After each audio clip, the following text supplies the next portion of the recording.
America जस्तो ठूलो देश में लाखों कर्मचारी एकै पटक बेरोजगार हुने अवस्था में पुगे भने के होला? तपाईलाई थाहा छ, अमेरिका में अहिले गभर्नमेन्ट शटडाउन को ठूलो खतरा पैदा भएको छ। यो मात्र कुनै सामान्य समस्या होइन, यसको असर विश्वकै अर्थतन्त्रमा पर्न सक्छ। आजको भिडियोमा हामी बुझ्नेछौँ शटडाउन भनेको के हो, किन हुन्छ र यसको असर कहाँ कहाँ पर्छ। सरल भाषामा भन्नुपर्दा शटडाउन भनेको अमेरिकी सरकारको बजेट समयमा पारित नभएपछि सरकारी कार्यालयहरूले आफ्नै काम रोक्नुपर्ने अवस्था हो। अमेरिकी संसद कांग्रेसले हरेक वर्षको खर्च पारित गर्नुपर्छ, तर जब रिपब्लिकन र डेमोक्रेट्स बीच सहमति जुट्दैन, सरकारसँग आवश्यक खर्चको कानुनी अधिकार बन्द हुन्छ।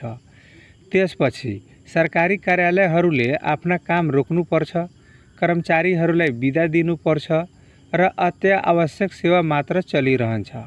अमेरिकी शटडाउन हुँदा लाखौं कर्मचारी सिधै प्रभावित हुन्छन्। संघीय सरकारका झन्डै 9 लाख कर्मचारी काममा जान पाउँदैनन्। पासपोर्ट, भिसा र नागरिक सेवा जस्ता काम रोकिन्छ। संग्रहालय, पार्क, अनुसन्धान केन्द्र जस्ता ठाउँ बन्द हुन्छन्। आर्थिक सहायता, अनुदान वा सामान्य सार्वजनिक सेवामा ढिलाइ हुन्छ।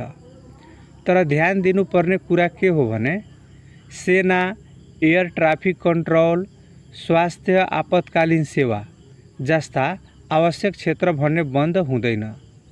तर ती क्षेत्रमा काम गर्नेहरूले पनि प्राय समयमा तलब पाउँदैन। रिपब्लिकन र डेमोक्रेट नेताहरूको बजेटबारे फरक दृष्टिकोण हुन्छ।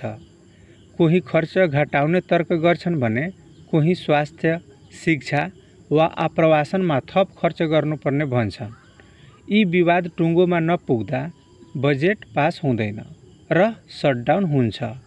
यसलाई हामी राजनीतिक खेल भन्न सक्छौँ, तर यसको असर साधारण नागरिक र कर्मचारीले भोग्नुपर्छ। अब प्रश्न उठ्छ, अमेरिकाको समस्या हाम्रो देश वा विश्वलाई किन असर गर्छ त? अमेरिका विश्वकै ठूलो अर्थतन्त्र भएकाले त्यहाँ सरकारी गतिविधि रोकिनु भनेको विश्व बजारमा अनिश्चितता बढ्नु, डलरको मूल्यमा उतार चढाव आउनु, नेपाल जस्तो देशमा रेमिटेन्स वा व्यापारमा अप्रत्यक्ष असर पर्नु जस्ता परिणामहरू देखा पर्छन्। यसैले अमेरिकाको शटडाउन केवल त्यहाँको समस्या नभई विश्वव्यापी चासोको विषय हो। संक्षेपमा भन्नुपर्दा अमेरिकामा सरकार शटडाउन भन्नाले सरकारले आफ्नो खर्च समयमा पास नगर्दा सरकारी कामकाज ठप हुने अवस्था हो। यसको असर लाखौं कर्मचारीमा पर्छ। यस्तो अवस्था बारम्बार हुनुको मतलब राजनीतिक असहमतिको परिणाम हो।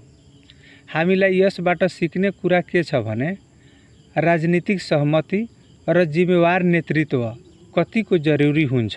तपाईको विचारमा यस्तो शटडाउन रोक्न अमेरिका र विश्वका नेताहरूले के गर्नुपर्छ?